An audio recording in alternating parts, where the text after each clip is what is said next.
Alors, les batteries sont pleines. J'ai 200 watts de puissance. On va faire repasser et brancher. Quand il va se remettre à chauffer, vous allez voir la tension batterie 29,2 qui va descendre d'un seul coup.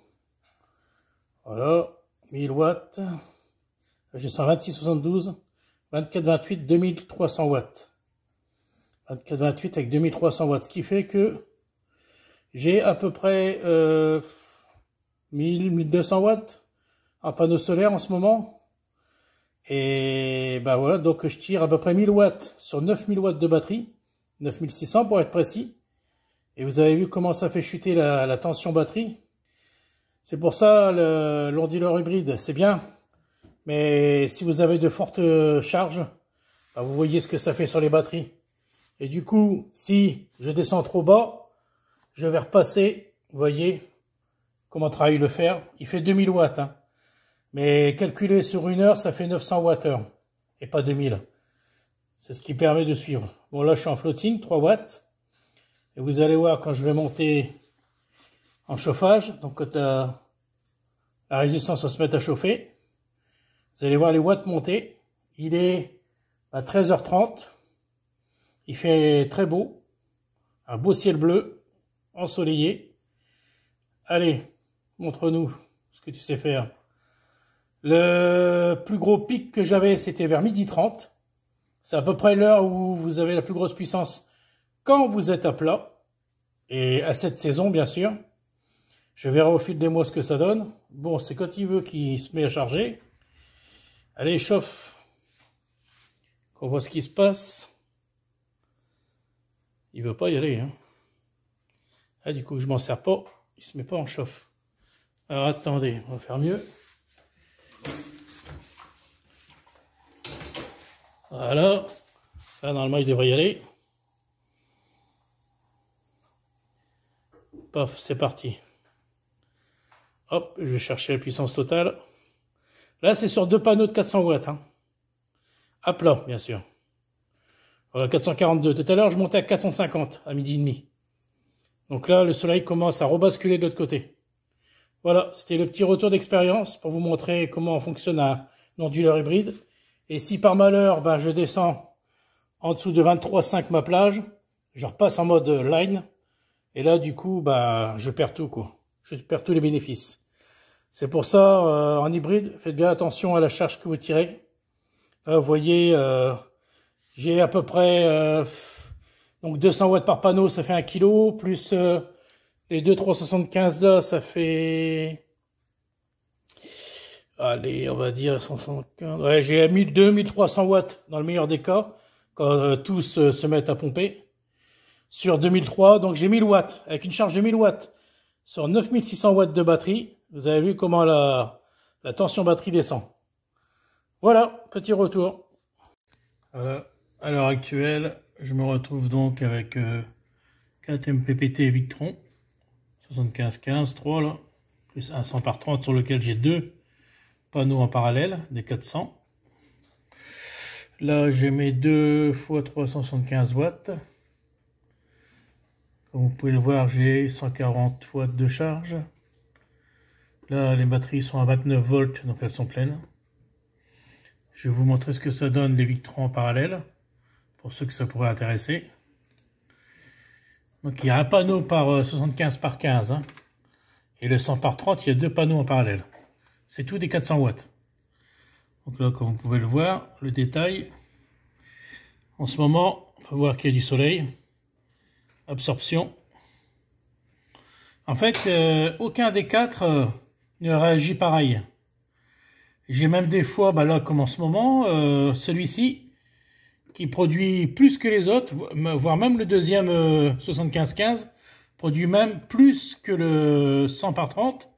Tout ça parce que le 100 par 30 passe en floating plus rapidement que les autres 75-15. Alors, je vais regarder le deuxième. Voilà. Donc, ça alimente. Vous voyez, là, celui-là, il donne encore plus. Hein. 980, 870, 1030, 1160. Et il n'a même pas été en absorption. C'est les autres qui sont allés en absorption, pardon, ou en floating. Donc, qui fait qu'il charge moins parce qu'il voit les batteries presque pleines. Absorption, il voit les batteries à 80%, donc il réduit la puissance. Et floating, il voit les batteries pleines, donc là, il n'alimente plus. Là, par contre, il est en absorption, tiens, voilà. Il pourrait donner plus de watts. Regardez, on a 29, alors que normalement, 29, on devrait être en floating, mais non. C'est ce que j'ai remarqué sur les fameux Victron, là, en parallèle. Après, ça le fait peut-être avec d'autres MPPT qui sont branchés en parallèle. Voilà, celui-ci, qu'est-ce qu'il donne? Ben, celui-là, beaucoup moins. Mais la troisième couleur, là, c'est le floating. Donc c'est pour ça qu'il a donné moins, parce qu'il était en floating. Pendant que les autres, ils chargeaient plus. Là, 700 watts, il était en absorption. Là, il a un petit peu de floating. C'est le troisième 75 par 15. 75 par 15, ouais. Et enfin, le 100 par 30, sur lequel il y a deux 400 watts en parallèle. Donc 800 watts en tout. Et lui, bah, il fait beaucoup de floating. Il fait plus de floating que les 75 par 15. Il arrive plus vite en floating. Est-ce que parce que c'est le fait qu'il y ait deux panneaux? Je sais pas. Puis que c'est branché en parallèle. Là, 450, 520, 760. Là, 1210. Là, c'est quand j'ai poussé avec mon fer à repasser. Et puis l'aspirateur, ouais. Je l'ai chatouillé un peu. 550. Voilà. Batterie à 29 volts. Et floating. Donc, il me sort 3 watts. Maintient les batteries au maximum. Ils ne voient pas tous pareil quand ils sont branchés en parallèle. Enfin, pour les Victron et pour mon expérience. Voilà. Là, c'est pareil. Il voit qu'il est tout en haut. En tension, donc il a coupé les panneaux. Il se met en floating. Il maintient les batteries pleines, quoi. Voilà. Il fait un peu moins beau aujourd'hui. On a un peu moins de soleil. Mais ça tourne. Ça alimente, c'est le principal. Voilà, pour vous montrer. Midi 17, 13h17. Voilà, la pointe se trouve à peu près ici. On est aux environs de midi et demi, non moins le quart. Là où le soleil donne le mieux quand on est à plat, bien sûr. Et après, vous voyez, là, le soleil commence à se coucher. Enfin, se coucher. Façon de parler, on voit qu'il s'écarte. Voilà, par rapport à mes panneaux à plat. Pour revenir à nos moutons, si j'étais sur onduleur réseau, avec les 1300 watts total que j'ai en ce moment sur les 3000 crêtes, et 1300 watts qui me donnent en ce moment, ben, sur 2300 watts ici, hein, la charge, là ça chauffe pas mais ça va monter, j'aurai 1000 watts d'onduleur réseau à 1300 watts, ce qui fait qu'il me manquerait 1000 watts. Donc en gros, je ferai une économie de 1300 watts sur les 2300 watts. Mais au final, je consommerai quand même 1000 watts. Bon, ce qui fait sur l'heure moins, évidemment, comme je vous l'ai dit. Hein.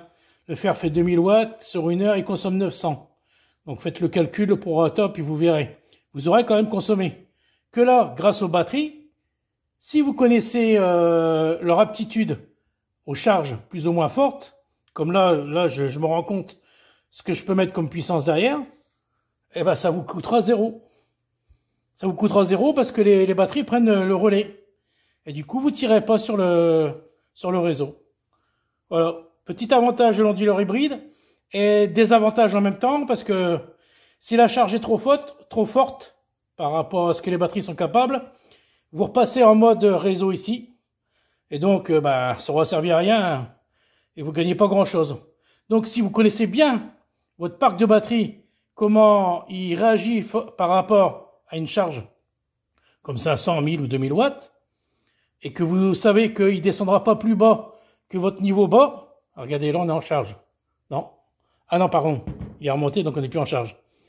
Donc oui, si vous connaissez sa réaction par rapport à une charge, comme moi là, voilà, avec 1000 watts, je sais que j'ai encore un petit peu de marge derrière, en puissance, pour que les batteries suivent. Sachant que les batteries, il faut qu'elles soient pleines au démarrage, et puis que vous ayez un beau soleil. Voilà. Voilà, je termine ce petit retour vite fait. C'était pour rajouter une nouvelle vidéo sur la chaîne YouTube et ainsi que Facebook. Merci à tous de suivre. À bientôt.